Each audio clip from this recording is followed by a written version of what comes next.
Malam-malam yang panjang tak pernah benar-benar berlalu bagi Indah, seorang janda yang hidup dalam kemewahan, tapi tenggelam dalam kehampaan. Rumah besar itu dipenuhi barang-barang mahal, tapi tak ada satupun yang bisa menggantikan hangatnya, pelukan atau bisikan lembut yang pernah ia dapat dari mendiang suaminya, Arman. Tahun-tahun berlalu, namun sepi tetap tinggal, menyusup di antara bantal dan sunyi, hingga perlahan hadir sosok Rafli. Supir pribadinya yang sederhana, sopan, dan tak pernah mencoba lebih dari tugasnya. Tapi justru, dari kesederhanaan itulah Indah merasa hidupnya kembali berdetak. Lalu, ketika emosi mulai melampaui batas, dan hasrat mengaburkan logika. Apakah cinta masih bisa disebut suci jika tumbuh di ruang yang salah? Matahari pagi menembus tirai tipis berwarna krem di kamar utama. Cahaya itu menyentuh spray putih yang rapi. Nyaris tak pernah kusut karena hanya satu sisi ranjang yang dipakai. Di sisi lain, bantal yang bersih dan dingin masih setia menanti seseorang yang tak akan pernah kembali. Indah membuka mata perlahan. Ia tak terkejut oleh suara burung di luar jendela atau gemerisik dedaunan tertiup angin. Semua sudah menjadi rutinitas yang tak lagi membangkitkan rasa. Ia hanya menatap langit-langit sebentar. Menarik napas panjang, lalu duduk di tepi ranjang. Matanya menoleh pada foto di meja samping tempat tidur. Foto dirinya bersama seseorang yang tersenyum tenang mengenakan jas dokter, lengkap dengan stetoskop menggantung di leher. "Selamat pagi," gumamnya lirih. Bibirnya tersenyum, tapi matanya tidak. Sudah lebih dari 5 tahun sejak kepergian Arman, suaminya. Kanker paru-paru merenggut hidup pria yang dulu penuh tawa, perhatian, dan kebijaksanaan. Ia bukan hanya suami, tapi sahabat, pelindung, dan satu-satunya tempat Indah bisa merasa dimiliki. Kehilangan Arman seperti kehilangan warna dalam hidup. Indah tidak menangis setiap hari, tidak lagi. Tapi keheningan di dalam rumah itu selalu menggema seperti lubang tak berujung, menarik dirinya ke dalam kehampaan perlahan-lahan. Ia berjalan ke meja makan yang besar, dengan 6 kursi elegan dari kayu jati. Hanya 1 kursi yang ditarik. Sarapan sudah tertata. Roti panggang, jus jeruk, dan potongan buah. Semua disiapkan oleh pembantu rumah tangganya sebelum fajar. Indah makan dalam diam. Sendok garpu beradu pelan, terdengar jelas karena tak ada suara lain yang menyertainya. Setelah sarapan, ia duduk di teras depan dengan secangkir kopi, menatap taman yang rapi. Mawar merah muda bermekaran indah, tapi bahkan bunga-bunga itu terasa sunyi. Ia pernah berpikir untuk memotong semua tanaman itu. Tapi lalu apa? Taman akan gersang, sama seperti hatinya. Pukul 8, suara mobil terdengar masuk ke garasi depan. Seorang pria muda turun dari kursi kemudi. Rambutnya rapi, kulitnya kecoklatan, dan tubuhnya tegap. Ia mengenakan seragam hitam dan sepatu yang selalu bersih. "Pagi, Bu," sapa Rafli sambil sedikit menunduk, menghormati. Indah hanya mengangguk pelan. "Kita ke butik, lalu ke galeri, seperti biasa." "Siap." Mereka tidak bicara banyak saat dalam perjalanan. Suara mesin mobil dan jalanan yang mulai ramai lebih dominan dari apapun. Indah duduk di belakang, tangan menyentuh kaca jendela. Di cermin tengah, ia bisa melihat mata Rafli yang fokus ke depan. Pria itu tidak cerewet, tidak usil, tidak juga dingin. Ia hanya ada. Seperti dinding yang kokoh, diam, tapi membuat orang merasa aman. Indah mengamati wajahnya sebentar dari pantulan kaca. Wajah itu masih muda, mungkin belum 30. Tidak tampan mencolok, tapi ada ketenangan di sana. Matanya tidak banyak bicara, tapi juga tak sepenuhnya kosong.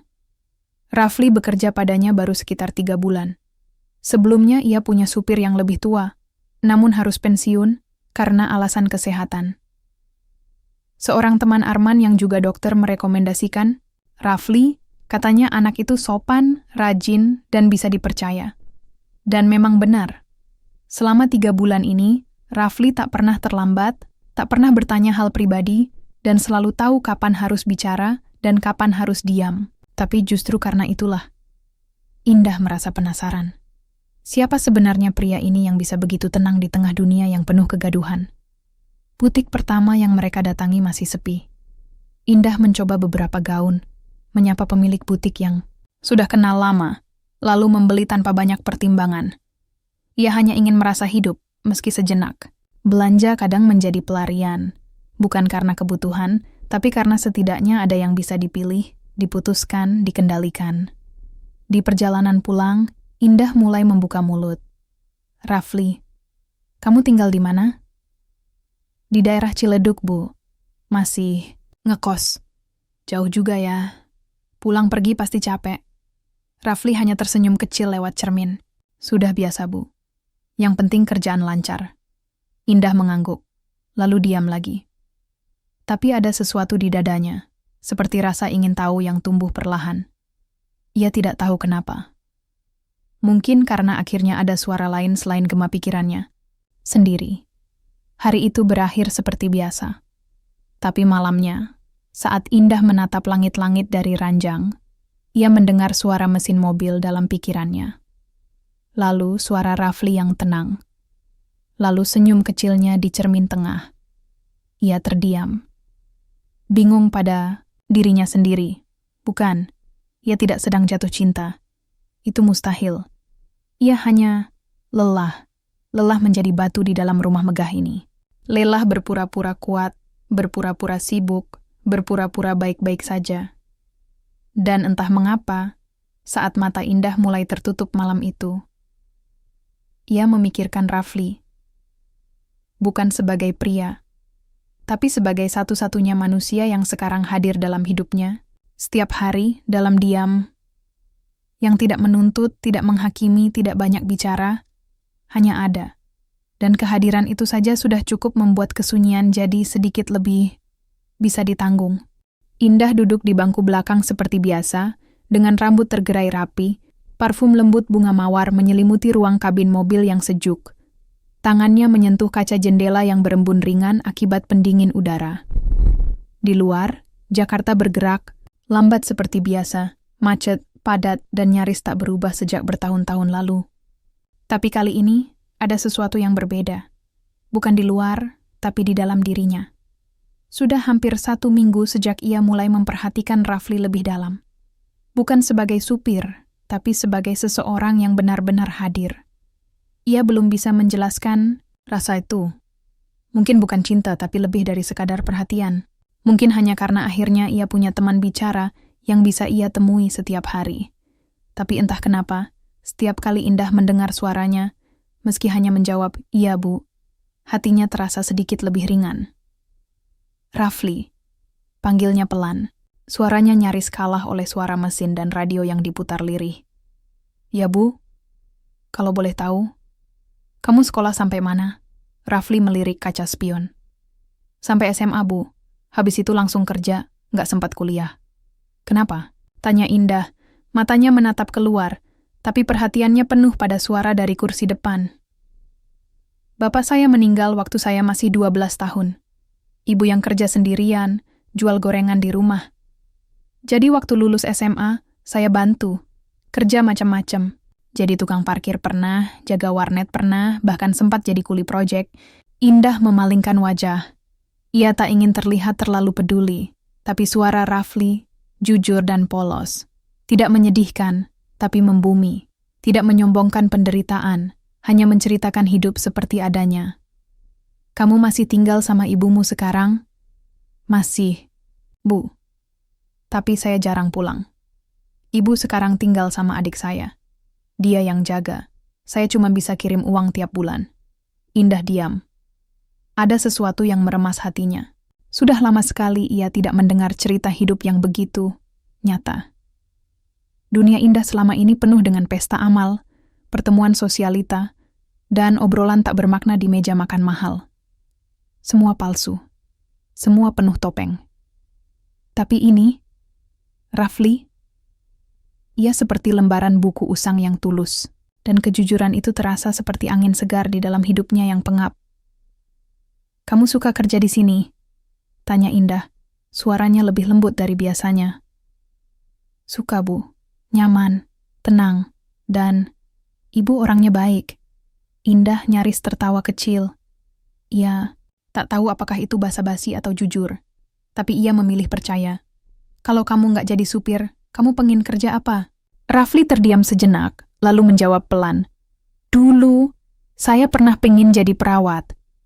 Tapi ya, nggak mungkin, Bu. Biayanya berat.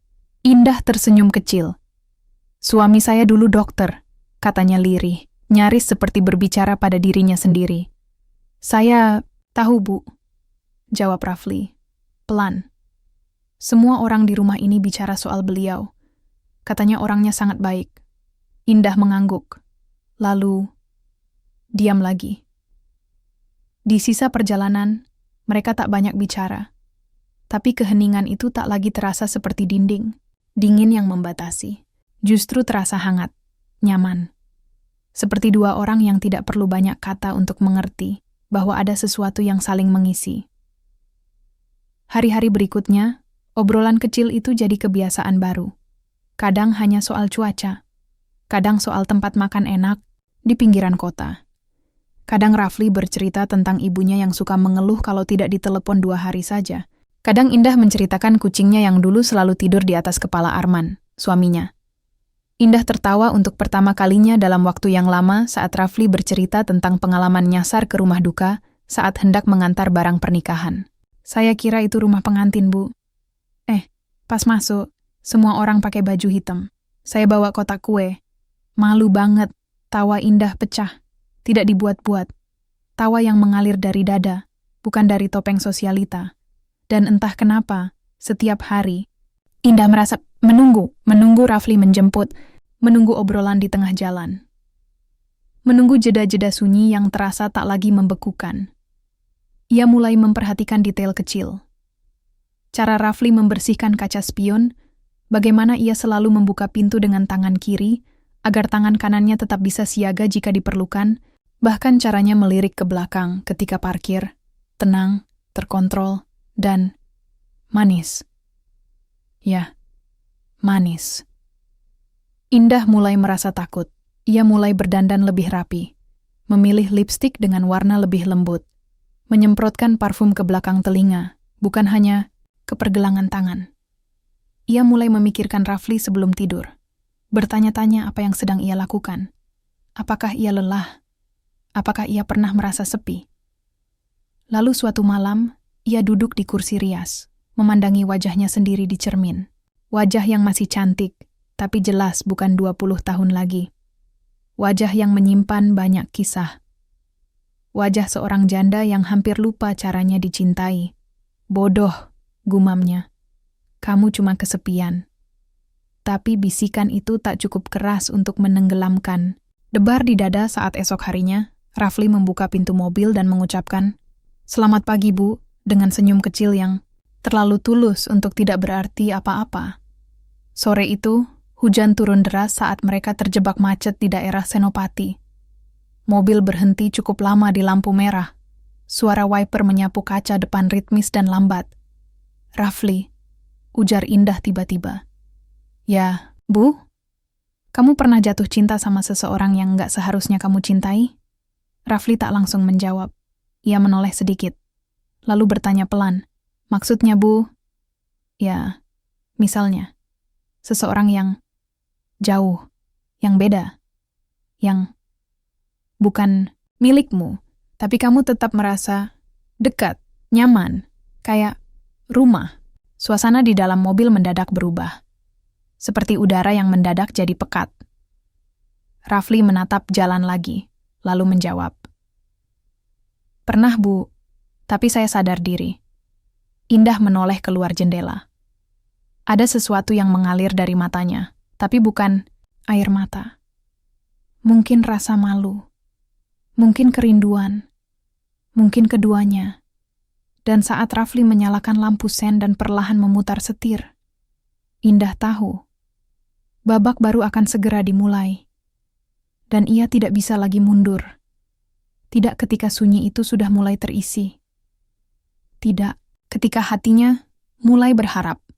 Hujan malam itu turun tanpa jeda. Udara menjadi lembab, dan aroma tanah basah menyelinap masuk dari celah jendela yang terbuka sedikit di kamar Indah. Di luar, pohon-pohon di taman bergoyang pelan diterpa angin, seolah berbisik satu sama lain dalam bahasa yang hanya mereka mengerti.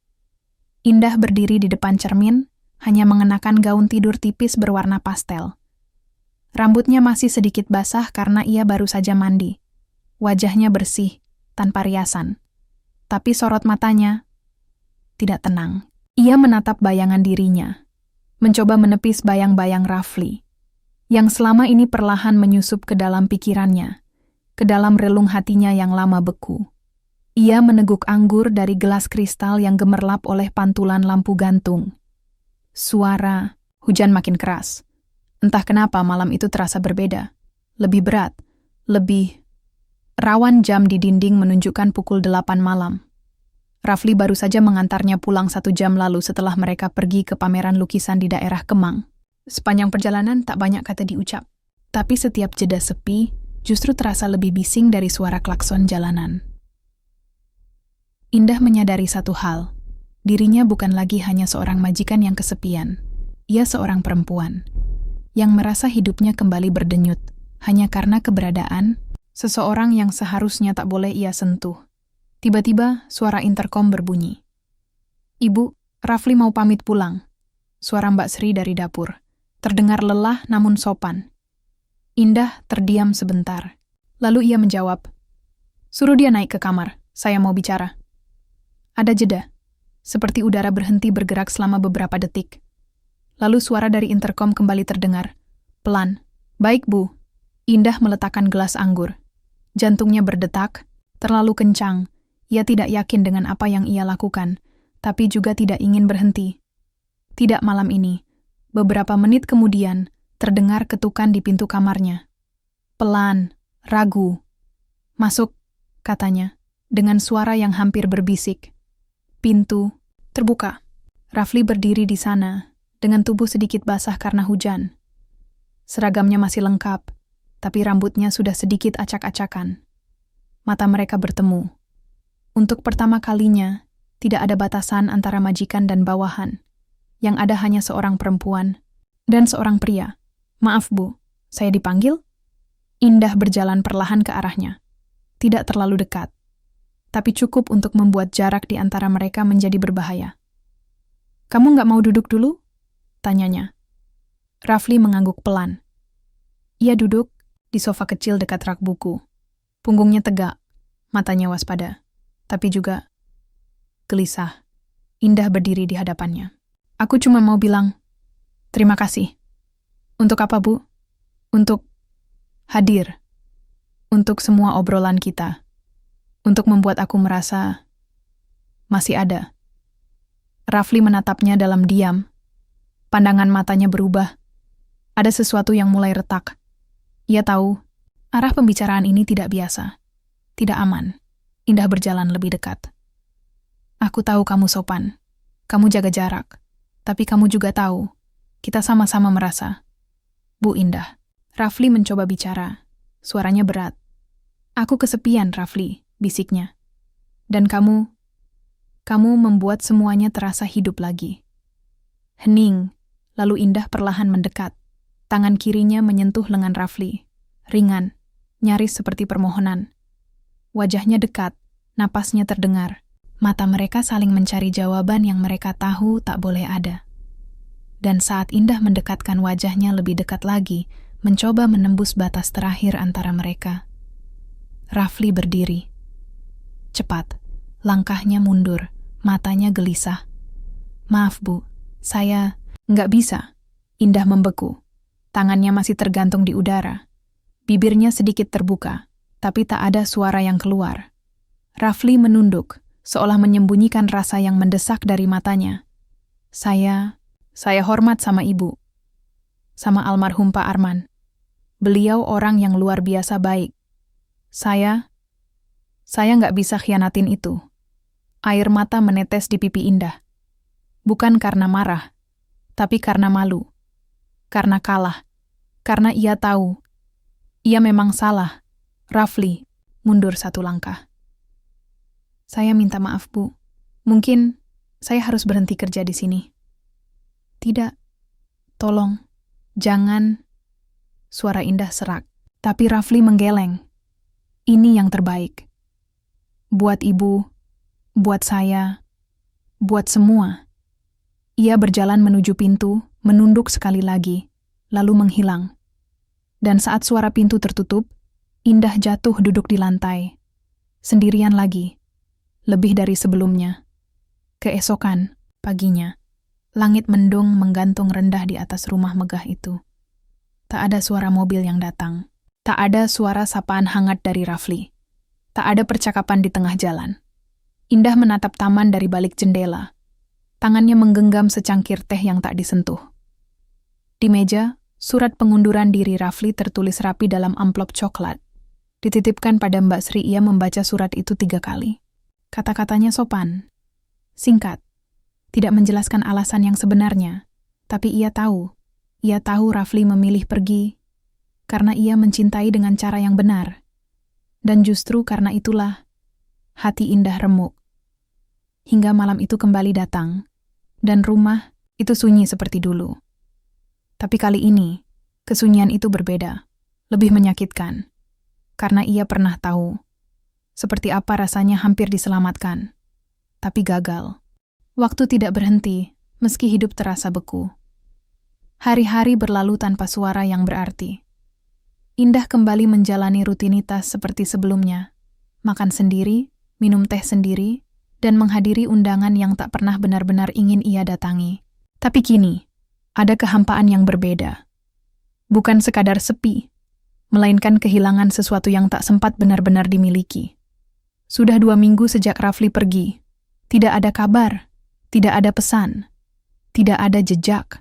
Seolah lelaki itu hanyalah mimpi yang sempat menyentuh hatinya, lalu menghilang sebelum pagi menjelma. Indah mencoba untuk kuat. Tapi kekuatannya selama ini bukanlah keberanian, melainkan penyangkalan. Dan penyangkalan itu perlahan runtuh. Malam-malam terasa panjang. Ranjang yang besar semakin dingin. Ia pernah berpikir dirinya sudah terbiasa sendiri. Tapi ternyata, hanya karena seseorang hadir sebentar saja, seluruh dunianya berubah.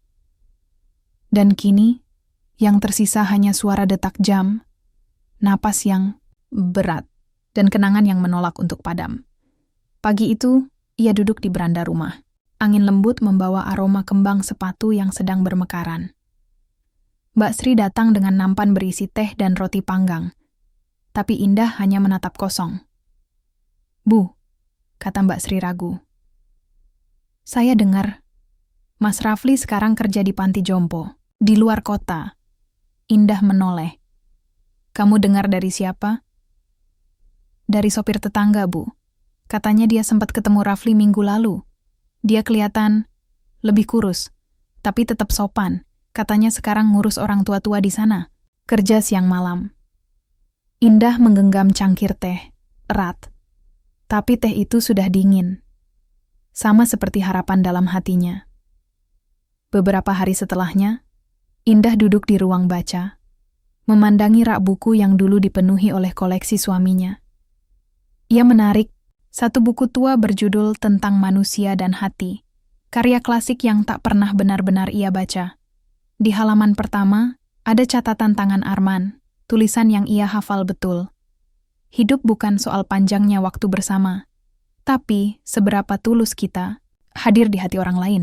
Matanya basah. Tulisan itu, untuk pertama kalinya, terasa berbicara langsung kepadanya. Indah menutup buku itu perlahan, lalu berdiri.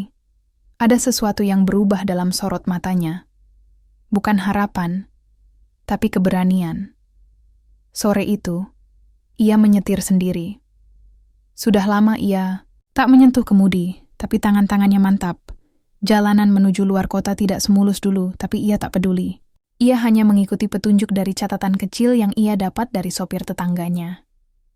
Tujuannya, sebuah panti jompo kecil di pinggiran kota, tidak terlalu jauh, tapi cukup sepi dari ingar-bingar Jakarta. Ia berhenti di depan bangunan sederhana, berwarna abu-abu, dengan halaman kecil yang dipenuhi pohon Kamboja. Suasana hening. Angin sore bergerak lambat, membawa bau kayu tua dan dedaunan basah. Indah turun dari mobil. Langkahnya ragu, tapi pasti. Di dekat pintu samping, ia melihat seorang lelaki mengenakan seragam sederhana warna hijau lumut, sedang mendorong kursi roda, seorang nenek. Ia mengenali postur tubuh itu, cara berjalan itu, bahu itu. Rafli, panggilnya, nyaris hanya berupa napas. Lelaki itu menoleh, matanya membulat, terkejut. Ia diam di tempatnya. Indah tersenyum, meski hatinya penuh gemuruh. Ia mendekat perlahan, lalu berhenti di hadapannya. "Aku nggak datang untuk membuatmu kembali," katanya. "Tenang. Aku cuma ingin bilang, terima kasih. Karena kamu telah membuatku sadar bahwa hidupku selama ini kosong bukan karena kehilangan, tapi karena aku berhenti memberi arti." Rafli menatapnya. Matanya mulai berkaca-kaca. Indah menghela napas, lalu melanjutkan, "Kamu benar. Kita nggak seharusnya saling memiliki, tapi aku bersyukur kita sempat saling menemukan." Sunyi menyelimuti mereka sejenak. Lalu Rafli mengangguk, pelan. "Saya juga, Bu. Saya bersyukur pernah menjadi bagian dari hari-hari Ibu." Indah tersenyum lagi. Kali ini lebih tenang, lebih lapang. "Aku pamit ya," katanya. "Jagalah mereka baik-baik di sini, seperti kamu menjaga hatiku waktu itu." Dan dengan langkah ringan, Indah berjalan kembali ke mobil. Tak menoleh, tak menangis, tapi juga tak melupakan. Beberapa bulan berlalu. Hidup berjalan pelan namun pasti. Indah mulai rutin mengunjungi panti itu, bukan untuk Rafli, tapi untuk para lansia yang kini ia bantu lewat yayasan milik mendiang suaminya. Ia membawa buku bacaan, kue-kue buatan rumah, dan sesekali tawa Rafli tetap bekerja di sana. Mereka jarang bicara panjang. Tapi tiap kali mata mereka bertemu, ada pemahaman yang cukup. Tak perlu kata, tak perlu rencana. Karena kini mereka tahu ada bentuk cinta yang tidak harus dimiliki. Ada bentuk kehilangan yang justru membebaskan. Dan ada sunyi yang tak lagi menakutkan. Karena di dalamnya pernah hidup sebuah perasaan yang tulus. Dan itu cukup.